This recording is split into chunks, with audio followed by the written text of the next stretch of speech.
Welcome to CPG Vibes. No scripts, just chat. I'm Alex Baer. And I'm Wade Yenny. Each episode is recorded live, and we talk all things food and beverage, and so much more. Feel our vibe and search for CPG Vibes on Apple Podcasts or Spotify, and make sure to give us a 5-star review. If you'd like to sponsor our show with your product or service, email at cpgvibes100@gmail.com. Now let's vibe.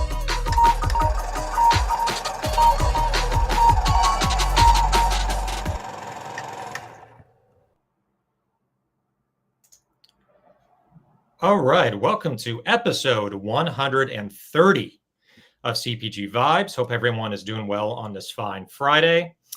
As you can see, I'm wearing my vintage Genius logoed shirt here that we got back in 2017, 7 years ago, and it's still running strong here. Love wearing the shirt. And I think Wade got the memo to wear a black shirt here. Like Steve Jobs, right? Always the black shirt, but not a turtleneck. How you doing, brother? Good. I've got the vintage, not so much Suffering Moses shirt on today. Suffering Moses. Well, what is that? Yeah, this is one of my buddies. He gigs around the Charleston, South Carolina area, and he's got a little band, and he's on Spotify, so check him out. Or if you're in the Charleston area, check him out. But coincidentally, also the son of my high school Spanish teacher. So, he plays good old rock and roll in Charleston, South Carolina. Hopefully he speaks Spanish, right? Yeah. Possibly. I would imagine if you're raised by a teacher, Spanish. You know that I know Spanish. I learned it for 4 years in high school, and I used to be with an insurance company where I would present the product in Spanish to different employees across LA. So nice. Something you didn't know about me, right? And that's a foreshadowing because the guests we're bringing on, they're going to share something we don't know about them. So there we go. Start a little bit late today, but we're just going to go through some laundry list items. We have a big show. This is our Master Series, Volume 3, and 3 is a great number. Love that number. So we have some amazing guests on, right? Just a foreshadow, in no particular order. Zard Danielko, Adam Brown, Max Bauman, and Mark Samuel. And we got to get Mark Samuel a little up on the list. So when we bring him in, I'm going to introduce him first or second. Because, that was last, and I don't know if he's going to like that. So I see him laughing over there. So with all that said, we are the #1 rated CPG podcast in the world. We got it back. We fell behind, but thank you to everyone who rallied and gave us a 5-star rating. We're pretty much the only, as far as I could see, the only CPG podcast on Apple Podcasts with 5 stars. A lot of them have 4.9 or 4.8. So thank you to everyone, and make sure to give us 5 stars by going to Apple Podcast. If you'd like to sponsor one of our episodes, it's basically booked all the way through December, but you can email cpgvibes100@gmail.com if you'd like to grab a sponsorship. And like the episode today, we're probably going to have nearly 100 people on, maybe even over. We'll see. So make sure to email us for that. This week's sponsor is Social Nature. So thank you, Social Nature. They got a sponsorship block rate. They took advantage of that. And Social Nature, a little about them. They help natural brands get discovered on retail shelves through their community of 1.1 million shoppers who are looking for better for you options.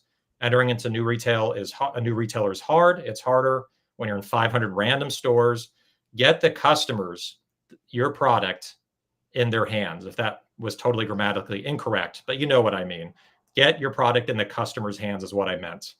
Social Nature gives you a store list. You can go in, get the product in people's hands, and they are available in the United States and Canada. Socialnature.com, and mention CPG Vibes, and hopefully they can hook up some kind of discount or special. We also have our ongoing sponsors, and that's My Way 3PL and Range Me. So My Way 3PL's logistics solutions were born from seeing all the pain points CPG brands go through with other logistics providers. With a solid foundation of proven results in cost savings and operational enhancement, they offer a true balance of both strategy and execution.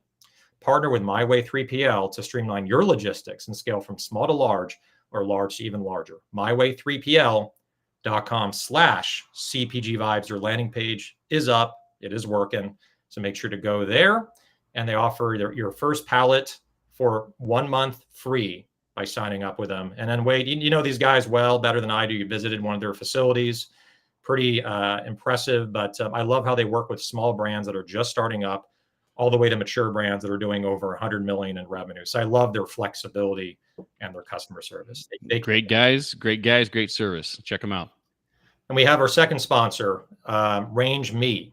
Range Me is the smartest way to get your brand in front of thousands of retailers, experience always-on brand exposure, exclusive buyer discovery opportunities, and access to proprietary insights, research, and resources.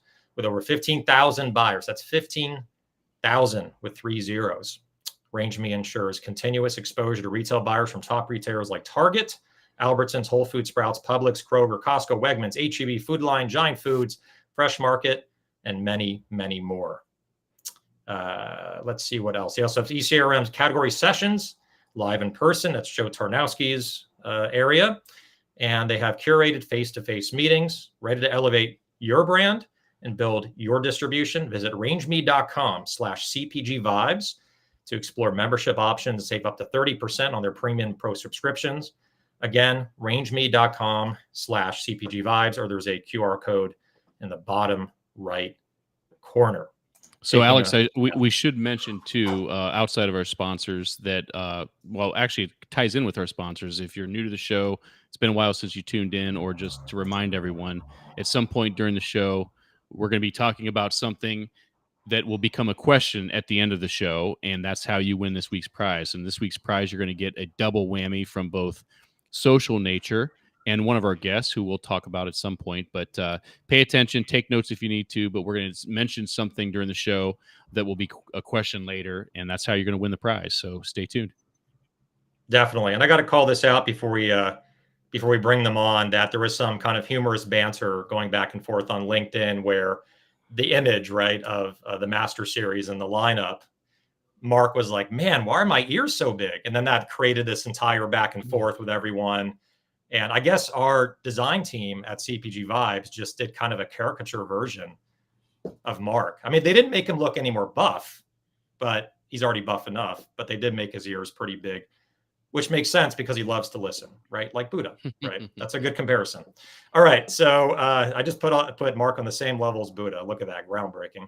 All right, so we're going to bring on our guests right now. And again, we're streaming live on YouTube as well. So make sure to go to youtube.com/@CPG Vibes. I think I covered everything, right, Wade?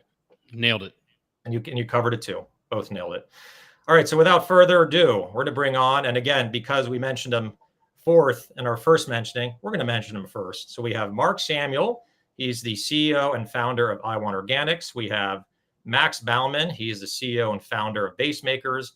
Adam Brown, CEO and founder of Circle Media. And we have Czar Danioko, who is the COO and co-founder of High Touch Libations. How you guys doing? Fantastic. Excellent. Cool. Everyone's always a little shy in the beginning. You know, who talks first? Who gets out the gate first? Bring on the questions. Let's go. Oh, we're going Mark, right your into ears it. are looking good. We're looking fantastic. Unbelievable, dude. I called my mom about that, dude. I said, what's up with these ears you gave me? So you're not going to repurpose that for your profile picture, Mark? I might. You know what they say about big ears? Anyway, dude, whatever. you guys. All right. There's already too much testosterone on this. We got called. Yeah, we got called out too. Rightfully so, by the way. Because me personally, I like women more than men. I'm just going to put that out there now. Okay, for many reasons.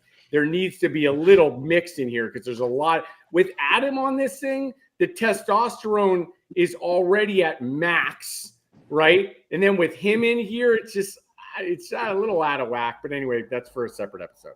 Okay. Wow. Yeah, that duly noted. All right. So we're going to go around the room here. Even though these guys need no introduction, we're going to make an introduction. We're going to go clockwise, which starts with Mark, who you are, your brand, about your product. And we always do this. It's a tradition here on CPG Vibes. One thing that we don't know about you never publicly mentioned, which puts you on the spot a little bit. So, Mark, we'll start with you. Yeah, I am woke, dude. You have no idea what's happening. You have no idea what's happening here in the Bay Area, California. Okay, we are 10 steps ahead at this point. founded I1 Organics. And I'll say it here. I've got some really cool things going on. And I'm excited about what's happening right now. And I'm excited about sharing some really cool things with everybody in the coming weeks. So I answered it sort of, there's that dual action there, which is like something that people don't know. Instead of me actually stating it, I'm just going to tease it. Okay, tease it, and I'll leave it there. There you go. All right. Next we're going clockwise, right? So next is Czar.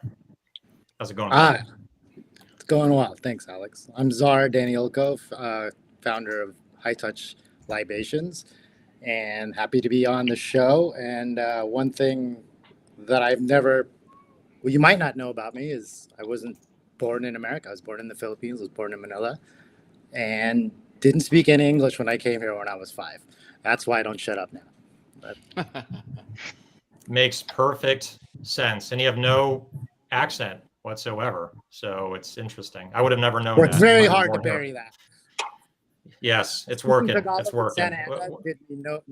Did me no favors growing up. Right. So when you go back home, does your accent come back from being around others? No, it's my Tagalog is horrible. I could read and write it and understand it still, but my accent is completely gone. Just gone. Do you carry any Filipino products with High Touch? Not yet. Not yet. You're Let's 10 bug years Sanzo in. Not about yet. That. Not yet. You should talk to Phil Manila. Have you talked to him, Jake? Yeah, no, Jake's a friend and I'm a fan, but yeah, we haven't figured it out yet. Okay, cool. All right, Adam, what's up, my man? What's up, man? Jake's a great guy, great product. So that would be a good partnership to have. Everyone's teasing stuff today. I'm not going to tease anything. I'm Adam Brown, founder of Circle Media. We're a social media agency in New York that works exclusively with CPG and beverage brands. We've been in business 13 years. And fun fact is Mark and I have known each other about 20 years, and we worked together in a totally different industry, which seems like a long time ago. I'm very happy to be in this space instead of that one. Nice. 20 years too long, or has it gone short? Would you believe Adam was a stripper before, or no? Just put it out. I'm putting it out there. I was about to say, what industry was that? We're going to get wild early. We're going to get wild early. Got to pay those bills. Yeah, his humble beginnings in New York in a different industry. As you said, a totally different industry. Was Mark also in that industry, the strip industry, or no? He was. Okay, that's what you're referring to. Where you guys met? You met on stage. Totally. All right, the original Chippendales, right here. Okay, so it's getting awkward over and over. All right, Max, what's going on? Let's bring some normalcy back to this. Max, help us out here. What's going on? So one fun fact, I'm a failed pro surfer, but went out to Australia chasing the dream at 18 years old. I actually really wanted to go to the Philippines and Cloud9 and surf that amazing wave you have out there. Sorry, so maybe you have the plug. Maybe we can get back out there. Let's go. I'm trying to get there too. Yeah. Had the ambition, but that didn't work out, and that led to the first company, Just Chill, and now we're at Basemakers, helping a lot of brands. So it's been a fun journey. I got to say, one other thing, Max, that a lot of people don't know about you is also, and this is more about your family, is your dad and his career in the music business. Can you share that with us? Because I was impressed. He's an electronic musician that did a lot of different things early on. So the godfather of electronic music. And, he toured around, left his house at 16 years old to just kind of play in a band and, did a couple pretty cool things. But now he went retired and then came out of retirement, started playing again. Not my type of music, to be honest, but he's got a couple good tracks. Awesome. Tangerine Dream, right? That's the name of the band. Tangerine Dream. Yep. Cool. And congrats on you have twins. I think you made it public, right, on LinkedIn, but twins on the way, due in the next couple months, if not earlier. So congratulations, my man. Thank you. Really happy. Twins on the way. We have like hundreds of packages coming in, the diapers, we have all the cribs, we have everything going. So fun. Can't wait. Yeah. When we had, we'll get into some questions here, and if you want to ask questions in the chat, when we had Aaron, our son is now 22 months old, close to being called by years old versus months old, right? We're right there. Bye Bye Baby was going out of business. That was the best. It was like 50, 60% off, like clearing the shelves at Bye Bye Baby. Anyway, so we had that fortune. All right, so we're going to start the question to Czar. So this is, I really love this question, and I think you'll have a good answer for this. There's seemingly really bizarre products that are not on trend, that come out of nowhere, and they just take off. You don't know why, they just do, and no one could have predicted it.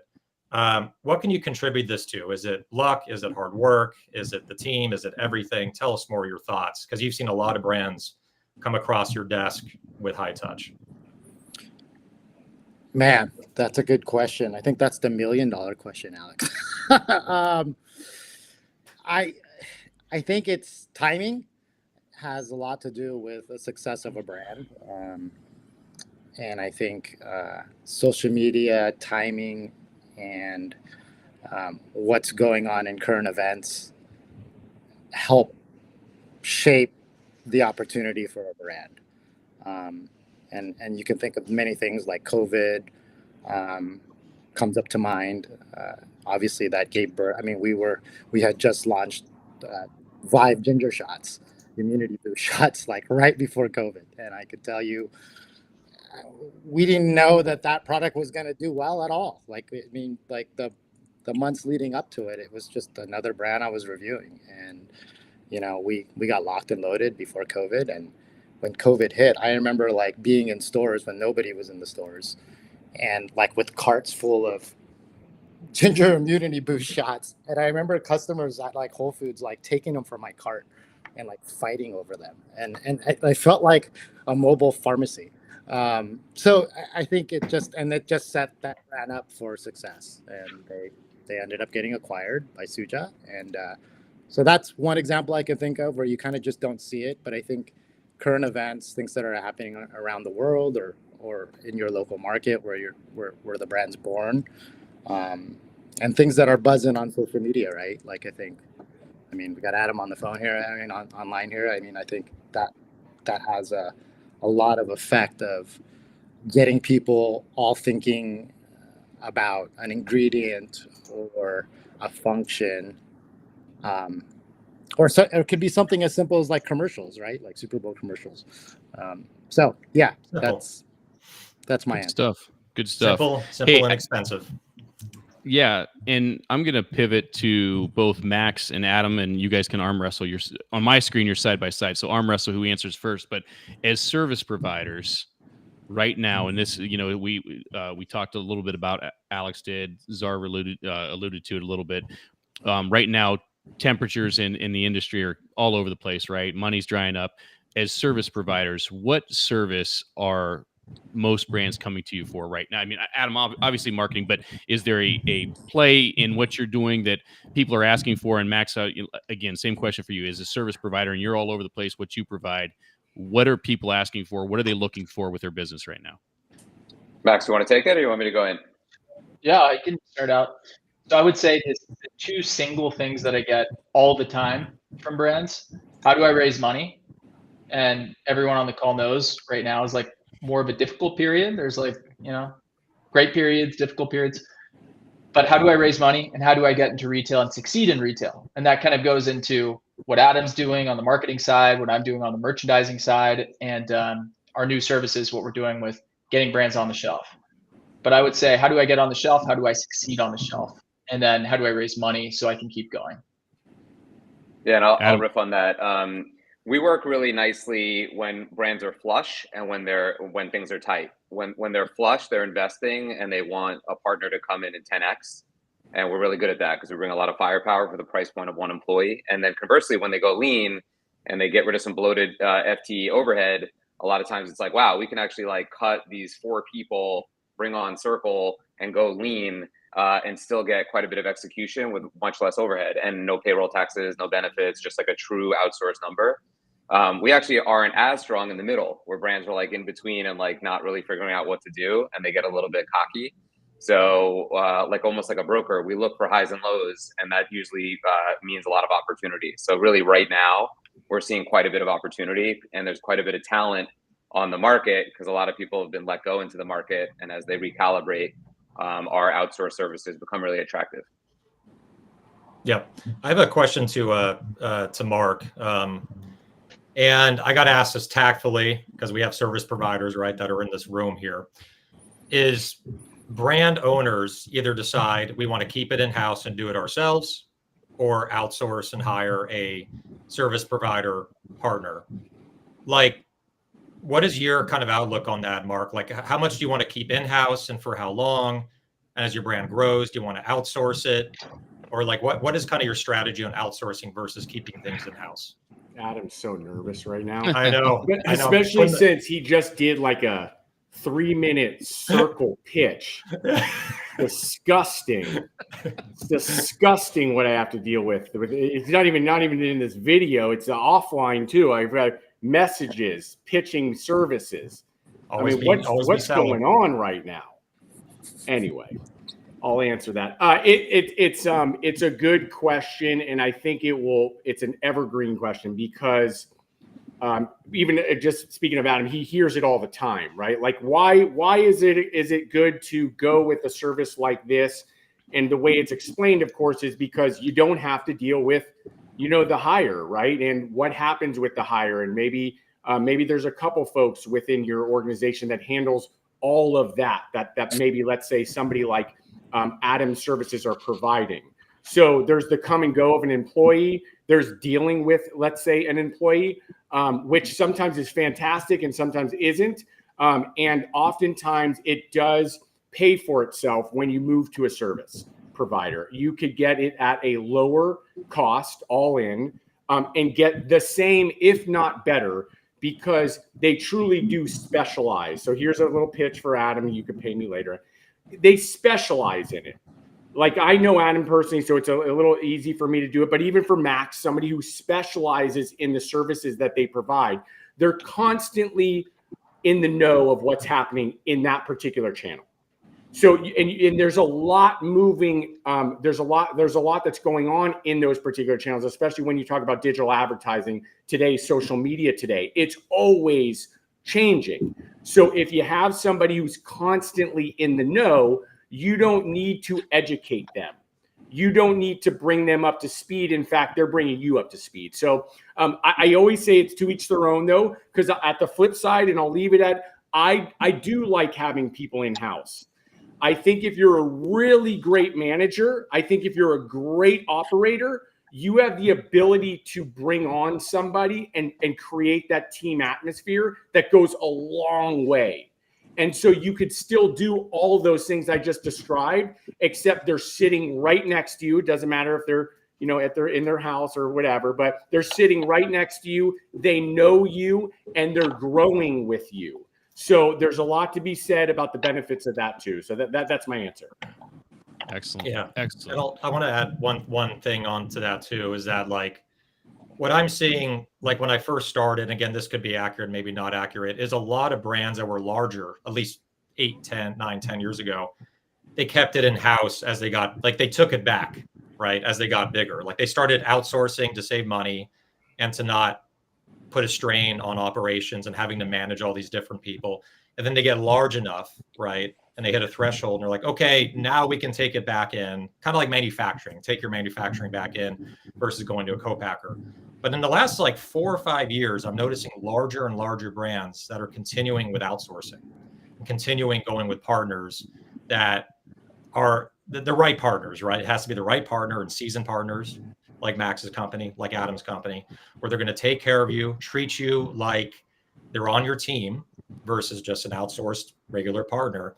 And so that's a thing I'm noticing in this industry is they will save money, outsource it, and still be able to, the partner will grow with them as they scale. So it's interesting. Wade, do you have a question? Yeah, I do. I want to talk to Czar. Czar, what's up? It's been so long since I've actually got to chat with you. It's good to see you face to face again. I left you out as a service provider somewhat intentionally because I don't look at you per se as a service provider. But there's so much talk these days with the big boys, and I'm gonna refrain from naming names. But there's two national distributors that really people have their feelings about, right? And you are considered one of the strongest regional players in the distribution business, and your model, your business model, how, if it, not that you need to sell yourself, you don't, but what advantages does your service model offer to the brands you work with, and how do you help a brand grow that maybe that you're the right fit versus those national guys from a starting point? What would you say? I would say, first and foremost, we're real people. We're a people business, and we can pick up the phone and help, right? Like, I think with the bigger systems, I think that's always the challenge. Like, you really can't get anybody to like guide you through a store problem or a real-time issue, right? So I think we start there, like, regardless of size, right? Like, I think the challenge of giving this value to our partners is gets harder as you get bigger, right? Like, when we started, I had 5 brands on the truck. We had 5-6 trucks, not 20, 23, not 500 SKUs. And so we've worked very hard to like maintain that level of high touch, personal touch. I don't know what you call it. Pick up the phone whenever there's a problem. Like I've always said, hey, I'll never not pick up your call. Like, that's a promise that I've been able to keep. 15 years on the grind, and haven't changed my number. Don't ever turn my phone off. Right. I think you can't get that in the bigger systems. And listen, the bigger systems are necessary for a lot of these brands as they scale. And we just want to be a part of that ecosystem, and I'm very thankful that we've been able to hold on to some of the brands, some of the big brands, the Koyas, the Rebels, the Poppies, as they scale, and we get to hold on to them here, because I think we've created a lot of value on a local level. And I think we add a lot of value to the retailers. We've been loyal to the retailers we serve too, right? They can count on us, they can trust us. And the challenge has always been the price war, right, Wade? I mean, that's always been a challenge. And I think, we feel that pressure, right? We feel the pressure to perform. We know that, brands are spending their money in a different way to be with us. And we're always working hard to kind of give a return on that. But I think it's the investment of people, I think, is the biggest difference, Wade. You won't get that from the big system. And I have no problem saying that publicly. And I think I know how hard we work, and the folks on this call right here work to, give their clients what they're paying for. And there's a lot of pressure there. Love that. Yeah. Literally, Czar, we could probably have an entire episode on just you and about the story of carrying Genius Juice and all the ups and downs. Like, literally, we were one of the first 3 brands that High Touch brought in back in 2015. It was Revive Kombucha, Forager, and Genius Juice, right? When High Touch booted up in 2015, right? So you're 10 years. I got both of your bottles up there. I keep them up there. There it is. I keep them up there for a reason. Like, don't change packaging too many times like this guy. No. Yeah, exactly. No, I mean, that's so funny, because that's part of the story is I got a round bottle and a square bottle there. Yeah, you got so many freaking bottles. There are so many pack changes we did. That's the original one where it said coconut smoothie for the brain and body, right? On the square one. And then the one after that, the other one, it has the cloud where he's thinking about what the title of the product is. So anyway, details aside, man, he keeps those for a reason, because of the battle scars and the amount of effort it takes to build a brand. And without High Touch, we would have not been able to grow in our home base in Southern California. I tell you that much. We had 7 pack changes in 3.5 years. Sizes, flavors, discontinuations. We had supply chain issues. Remember, for like 8 months, we didn't have any product. And, that's what Czar is saying is exactly accurate, because, if you work with any large distributor, they're just not going to really dig in the trenches with you and help you on that kind of level. And so, like, it was nothing short of a miracle that we kept our space in all the regional chains that we're in through High Touch, through relationships.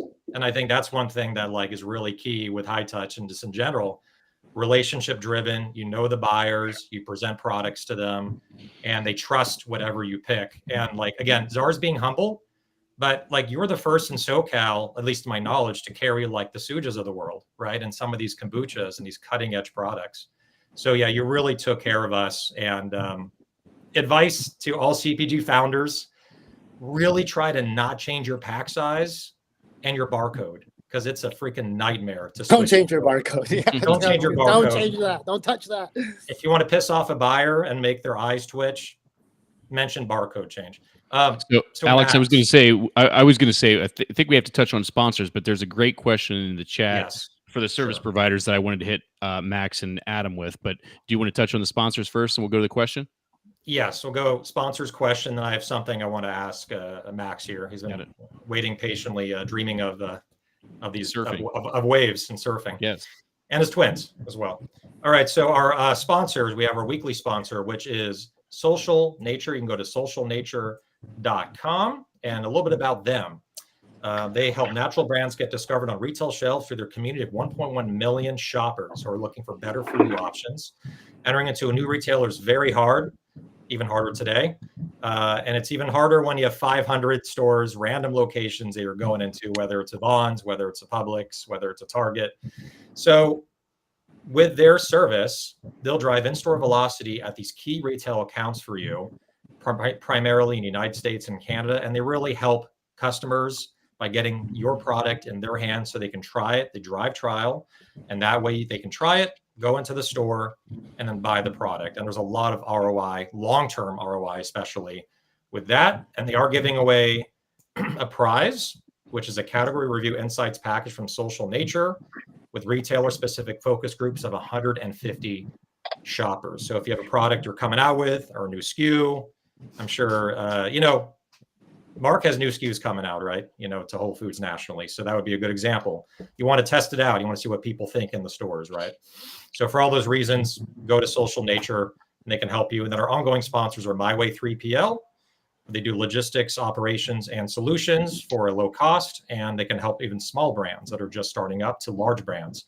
myway3pl.com/CPG vibes. And then Range Me, they offer 30% off for their premium pro memberships. They get you in front of 15,000 buyers. rangeme.com/CPG vibes. Wade, back to you. Awesome. Yeah. So this question, and I'm going to try and put up on the screen. It might get cut off a little bit, but Max, I'll start with you, but I think it's applicable to Adam. And Mark might even chime in as far as his experience, but experience with service providers from sales, marketing, distribution has been largely negative. After the initial courtship period, we found that our partners started phoning in their obligations. How do you keep service providers to be engaged and caring about long-term success? So I'm asking you first, as service providers, your response to that question, but then I want to flip it to Mark from a brand perspective and how he holds his service providers accountable. So Max, let's start with you. Yeah. Well, I think for us, brands call us for one reason. It's sales velocity. So if we're not delivering on sales velocity lift, we're not doing our job. But the biggest thing is setting expectations from the get-go. So when we talk with brands, there's certain categories we can drive significant volume in and other ones that we might not be able to. So if it's a salty snack or non-perishable beverage, there's opportunity for displays. But if it's a frozen food, there's less limited opportunity. So we try and set those expectations for the get-go, because that's one of the big things around value is what is value? How do you define value so that you can actually measure that across your relationship? The second thing is the brands we've seen be the most successful are the ones that are the most engaged. So we have a brand Slack channel that brands can tune into and talk to our team. The ones that are really going in, they're recognizing the wins, they're celebrating those wins. They know some of the team members on the personal basis. They're having scheduling calls more often. Those are the ones that are fantastic. The ones that are more set it and forget it, like, oh, I'm going to sign it and then kind of, check out for a little bit. Those are the ones that don't get as good of results. If they're a fantastic brand, they'll still get great results. But if they just completely mail out, then you're not going to get it. It's a partnership. You need to have a pull on both sides to make it successful. That's my overall opinion, but good. Interested to hear your opinion too, Adam. Yeah, I've got a lot of opinions on this, and I'll try not to be so salesy, Mark. It's an interview. You're interviewing a partner like us or Jane Doe, so you should act as such. I think a lot of times people choose service providers by who's the cheapest, who provided one case study from 2018 showing a great ROAS and didn't double check it. Like, you should ask the service provider, what is your reason for existing outside of the product you're selling? Hear their answer. And then I just like Eminem from 8 Mile on my calls. I'm like, you think you're getting me, but you're not getting me. You're getting the 23-year-old. And here's why that 23-year-old will be better than what you hire. And here's this, and here's this. But at this point, it was hard 12 years ago. Everyone was like, social media is a fad. My niece does it. Our receptionist does it. Facebook's going to die. Obviously, all those things are not true. Now, most people have been burned. So they come in with jilted lover syndrome. And the truth is they've been burned from both sides, service providers and employees. So I just break all the reasons down why not to make why yes a thing. And then we're only in CPG or beverage, which I guess you guys are too, right? So there's a million references they can call. So you have to stand on your reputation. If you start screwing that up, you're going to die. And that's what's happened to a lot of service providers in my space. And so sometimes they close and reopen as a new name, like real sneaky stuff. So you got to stand on your reputation, do good work, and always remain committed to the actual good work. That's how you stay around for a long time, and that's how you find the right service providers. Yeah. Love it. Before I'm gonna get to Mark for sure on this one, but one thing I want to add that I just didn't add before is I'm gonna not try to sell my services here. I know it's very tempting to with this large of an audience, and also on Apple Podcasts, give us 5 stars. Is I'm a service provider as well right now, right? I mean, Genius Juice ran for 10 years. For those that are not aware, we ceased operations about 6-7 months ago, and I went into crowdfunding consulting, right? Helping brands raise money on WeFunder, Start Engine, bridge rounds. They can even do a mini Series A on there if they want. You can raise up to $5 million, all that good jazz. And one of my clients said, you are as obsessed as we are, which is really rare, right? Again, not trying to stroke my own ego here. You are as obsessed as we are. So I made that my tagline. We are as obsessed as you are, right? I thought that really resonates with me.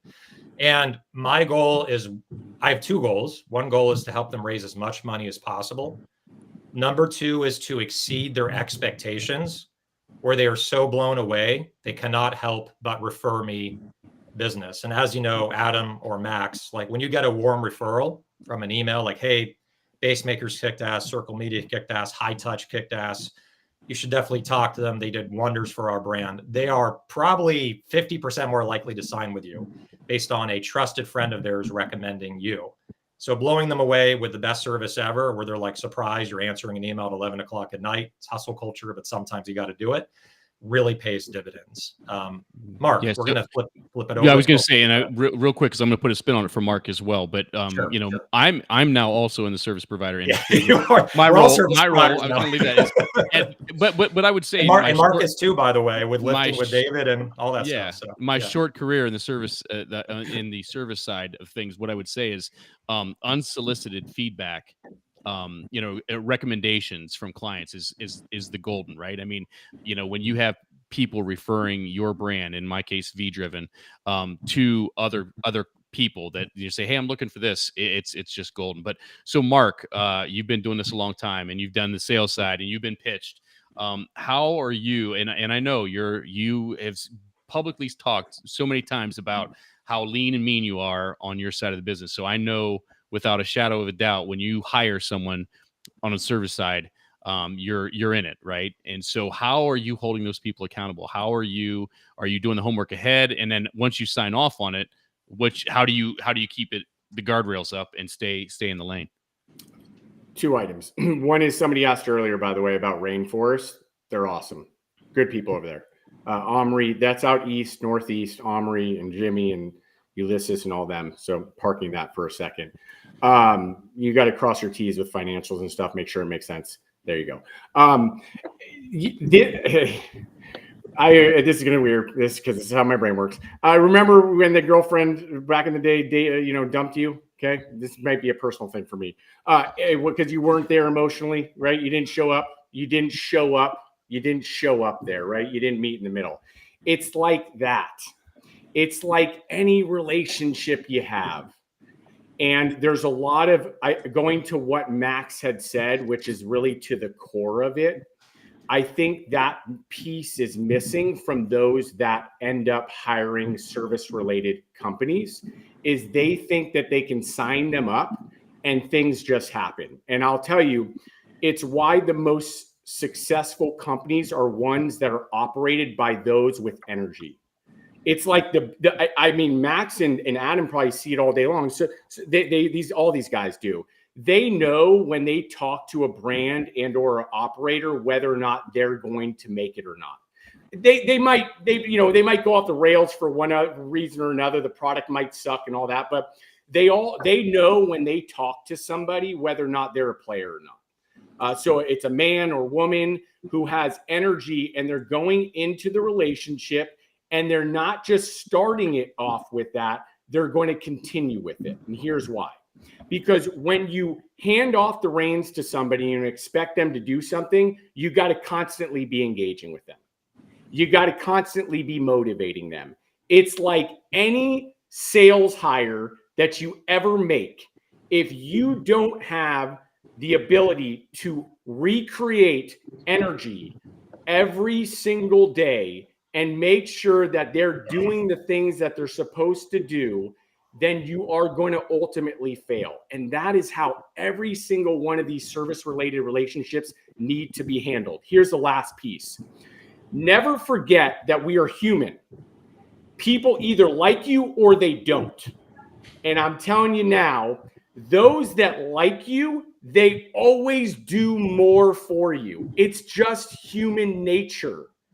When you have a friend or a would-be friend, like Max had kind of suggested that, hey, you got to create relationships with these people. I'm telling you that guy or gal who's walking down the aisle and they're going to front face your product for you, they're going to do it a lot more times if they have a personal relationship with you, if they like you, if they enjoy conversations with you, if you follow up with them, if you leave them a text message, if you send them a note, if you send them, you get where I'm going? That's my comment around the subject matter. It's two parties are involved, and you can't expect just one to be showing up all the time. The girlfriend thing, that's something else that I deal with personally. Mark's always getting too weird. And I would just pick also on what Max said at the end there. Like, it's the start of the relationship once you select the provider, not the end. I think a lot of people are like, we saw 9, we did an RFP, we called some references, we're going with Widget. And then they say, Widget, dance for me, court jester, do what you do. And they either ignore it and do other stuff, that's going to lose. They actually do worse. They disrespect it and micromanage it and don't let it happen. So that kills more deals than anything I've ever seen. And a very small percentage does what Mark said, throws you love, throws you energy, gives the feedback, gives accolades, gives real feedback, both positive and negative. You have to foster that relationship ongoing. So that's what leads to checkouts, both on the client side and on the service provider side. Best example that everybody will relate to if you're in the space is, and it's fact, it's very easy to get your product on shelf. I'm telling you it is. It's very easy. That is just the start. The most meaningful part is how do you get it off? And that has to be fostered. That has to be managed. That has to be cultivated. And so it's the best, in my opinion, that's the best comparison. It's fluid throughout all these conversations that we're talking about. You got to manage. You got to continue to support. Yeah. I got a question. I'm going to point over to Czar here. It's a really good one that someone mentioned earlier. But again, going to quickly mention we have 2 prizes, right? We have the Category Review Insights package. We're going to ask a question in about 6-7 minutes, so make sure to stay on here and stay plugged in. And if you get the answer right, this is a question based off something that someone mentioned, one of Mark's past relationships, or Czar talking about the 7 different pack changes from Genius Juice, or Max's dad and what band he was in. Like, it could be anything, right? Anything. And it gets pretty random. So there's that prize with Social Nature. Second prize is an I1 Organics care package. And I think, man, those crisps are fucking delicious. So hopefully you send some of those over. And congratulations on your national launch happening with Whole Foods with those. Just saw the announcement. So congrats to I1. So with all that said, here's my question. I'm a service provider. We're all service providers. I'm a Lebowski. You're a Lebowski. For those who watch the movie, and you get the reference.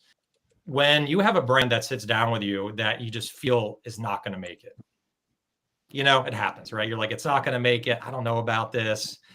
It's not about the entrepreneur. It's more about the product. It's just bizarre. How do you handle those conversations and keep it in a way to, help the entrepreneur and not discourage them? Like, how do you handle those types of conversations when you're mid-meeting and we're not going to carry it for now, and this is probably not a fit, and this may not even work? That's a great question. Happens a lot. I think my default answer is tell them the truth. Like, straight up, just be honest. Like, then nobody wants bad advice, and nobody. I think, by the time we're talking to people, and it's a little bit different for me, right? Because I buy product. It's like, yeah, I know from the other service providers, right? Like their systems where, the brand, the entrepreneur is looking to spend money to get help. I'm a little bit different, right? Because I buy product. It's like, you're asking me to buy your product. I literally play buyer in that seat. Like, hey, if I believe in you, it's not just me telling you I believe in your product. I actually got to write you a PO and house this and truck it around and store it. Take the risk. You want me to tap my buyer network who trust us, to pick good horses. All these things, that are going through my head when I'm interviewing a brand. And thinking, hey, do I put my money? Do we put our money behind this product or this founder? So I tend to just tell the truth, like right away. Like if there's something, and I do it in the most respectful way, right? Like I often won't comment on product until I taste it. Like I don't judge the book by its cover. Like I've seen really good liquid with horrible packaging. I've seen really awesome packaging with horrible liquid. I've seen really good packaging and liquid with horrible founders. I've seen really good founders with horrible product. Like, you see the whole combination. So I'm always prepared to just give my opinion and be very transparent and honest. I think that, that's the easiest. It's actually the easiest thing to do. I think trying to lie about what you really feel to make someone else feel like they're doing good or they're on the right track is really short-lived and really a cop-out to the diligence of, the questions or the advice that's being sought. And so, yeah, I think telling the truth, being honest, and then for me, I go back to other times when I was wrong too, right? Like I always, before I'm really hyper judgmental on whether a product will make it or not, I kind of, like you mentioned earlier about, the pack size changes and some of the reason we keep some of these memories alive so that we can remember when we're giving advice for the future. Like, what I'm always reminding myself is like, dude, you were wrong so many times. Like, I remember telling people like, dude, I would go with that packaging. Yeah, get a truckload of that.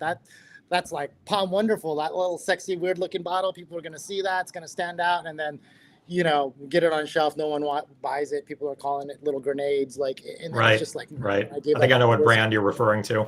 Well, and so I'm just thinking in my head, and I remember those times when I feel bad about kind of giving the wrong advice. And not that I was being disgenuine or not honest about it. I was just flat out wrong.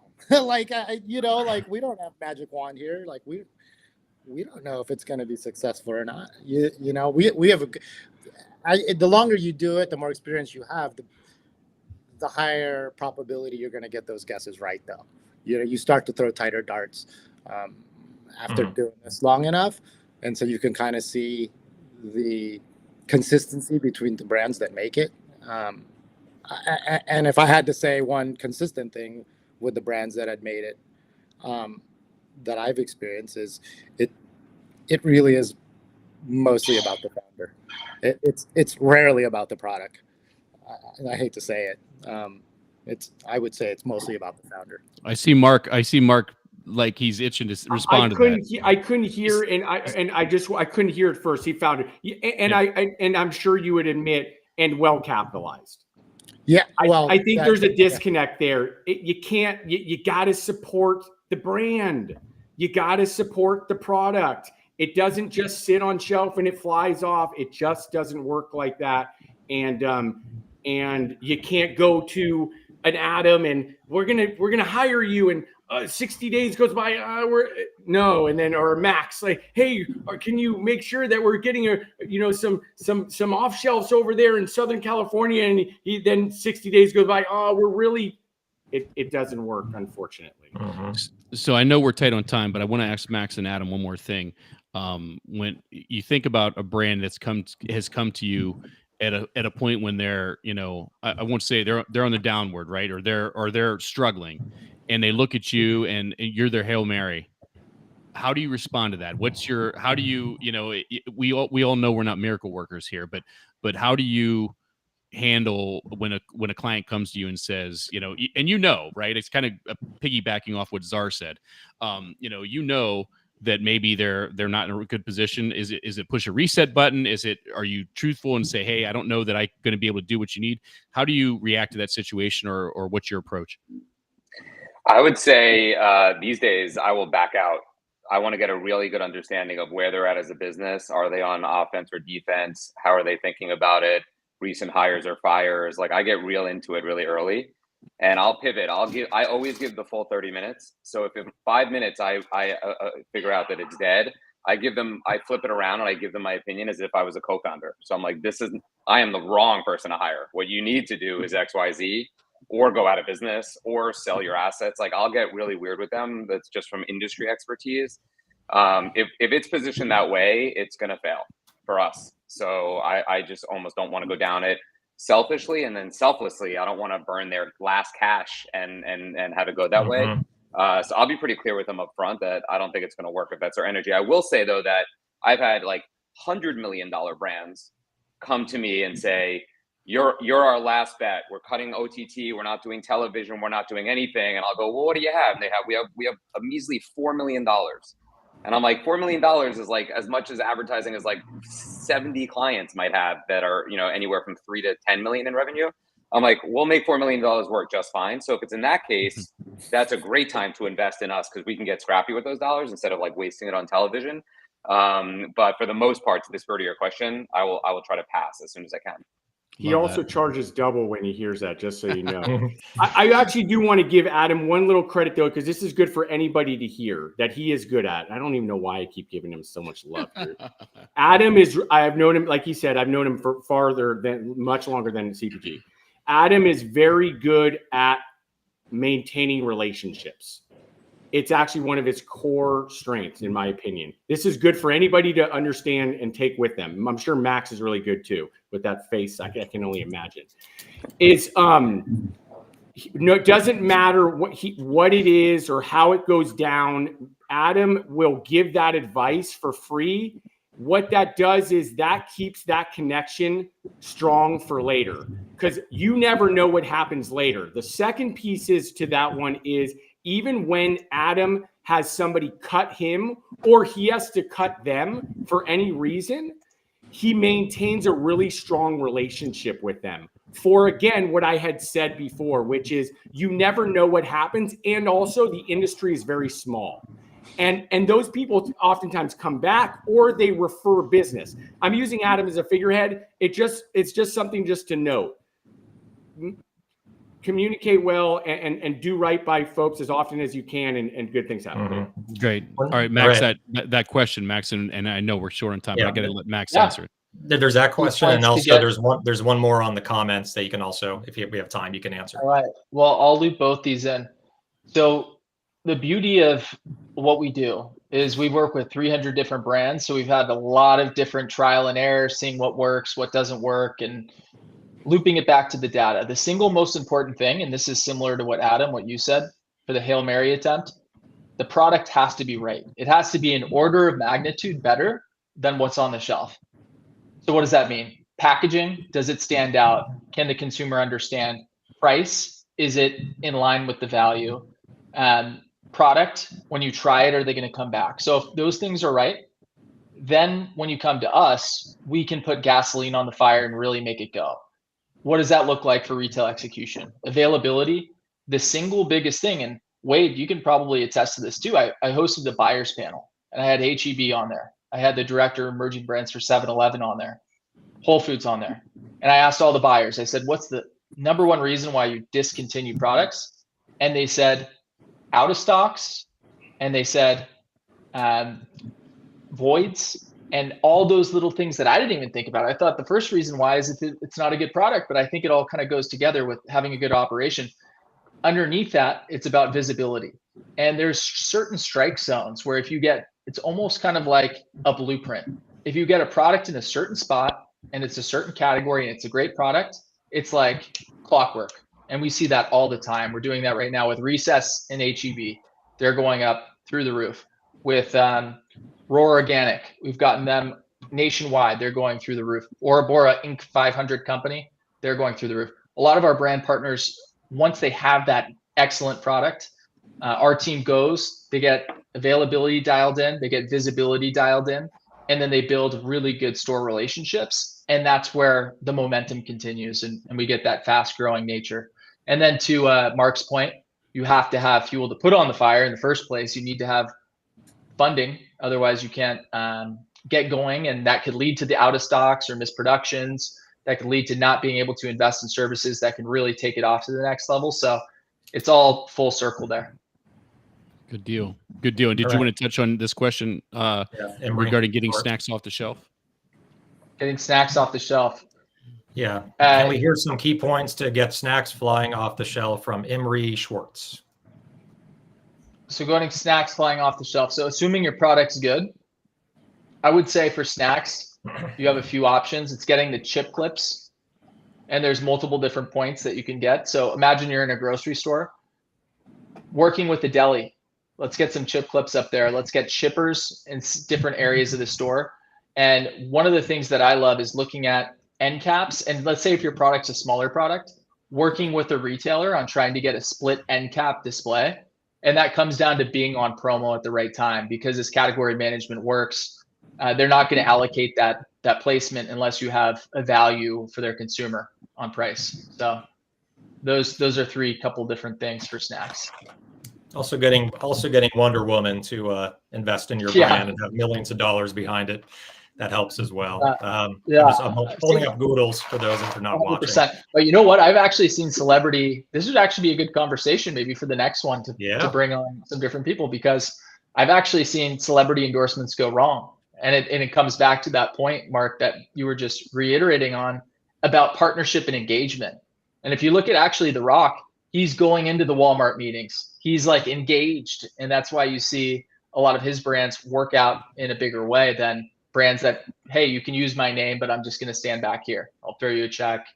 I want to get double the equity value. And those ones tend to kind of be a coin flip, I would say.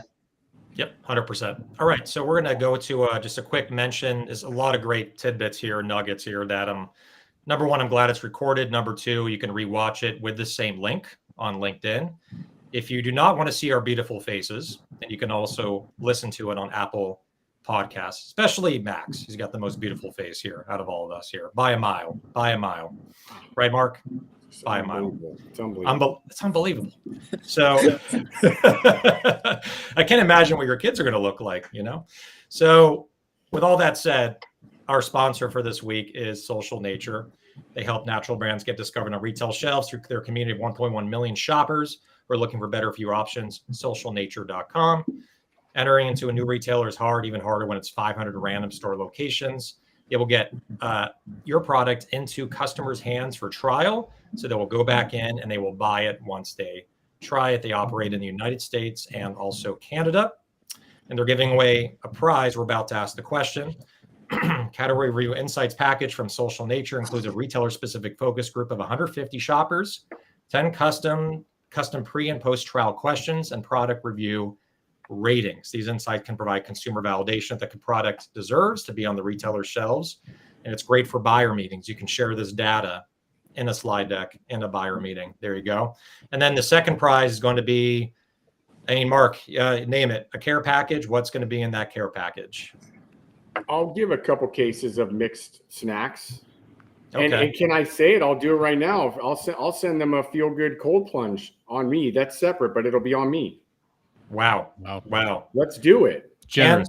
Can they eat the puffs while in the cold plunge? They could do, absolutely. Okay. What do you think goes on in my house, dude? Wow. What do you think goes on over there? All right, so we're going to ask, I think, Wade. How do you eat with your teeth chattering, though? If your teeth are chattering from the cold, how are you? It chatters, and that's how you chew it, right? All right. Yeah. It gets weird. Wade, it gets weird. Way before that even happens, dude. Chop it up into fine bits because you're chattering so much. But Mark's teeth, they don't chatter because he's used to it, right? Used to it. All right, Adam's, though, they chatter like a lot. All right, so with all that said, Wade, should we ask 2 questions, one for social nature and then the other one for the I1 cold plunge combination? Yeah, whatever you want to do. Yeah. All right. So the first question, which is going to be, it's a hard question. So this is going to be for I1 and cold plunge. What, can you cover your shirt, Wade? Like cover your shirt or make sure they don't see it. What does he have on a shirt? It's a name of was it a band? Yes.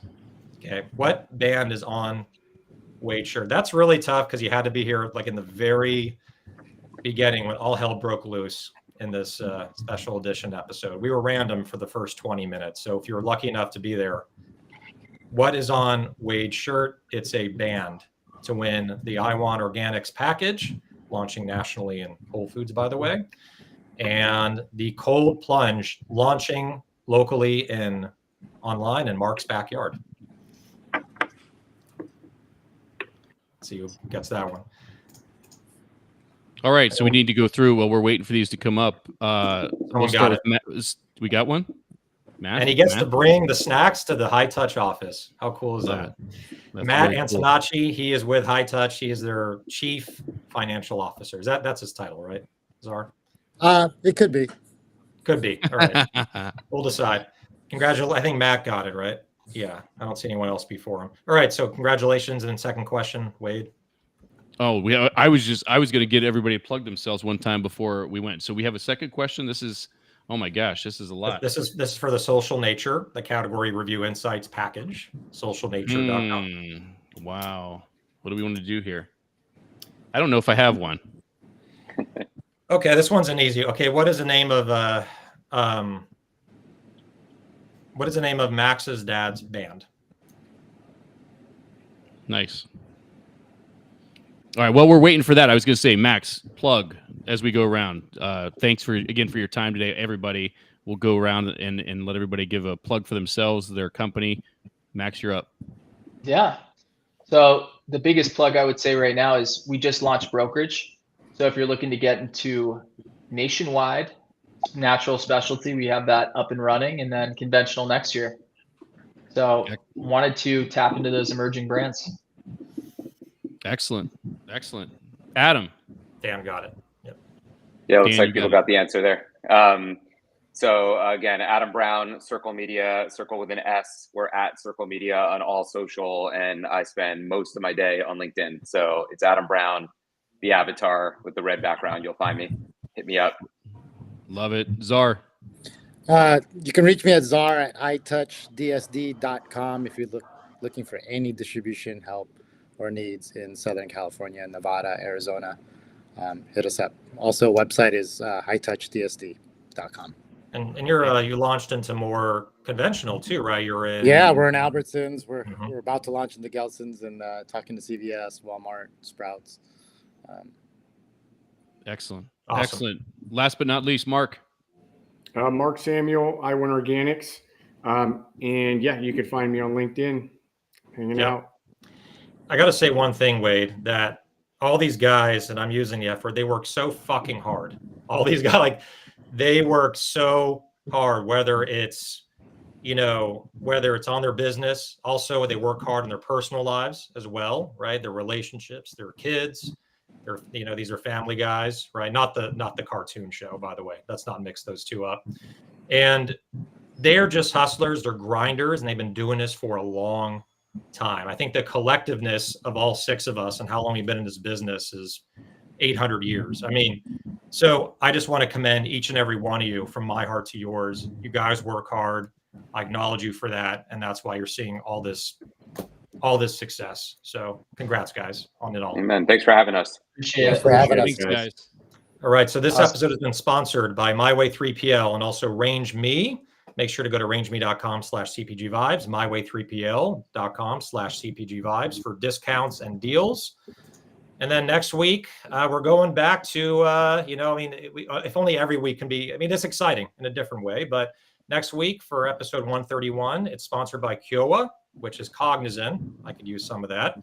And Amuse. And it's going to be just the two of us, me and Wade. So everyone have a wonderful weekend. And we will catch you next week, Friday, 3 o'clock Eastern. Thanks, guys. Bye. Bye.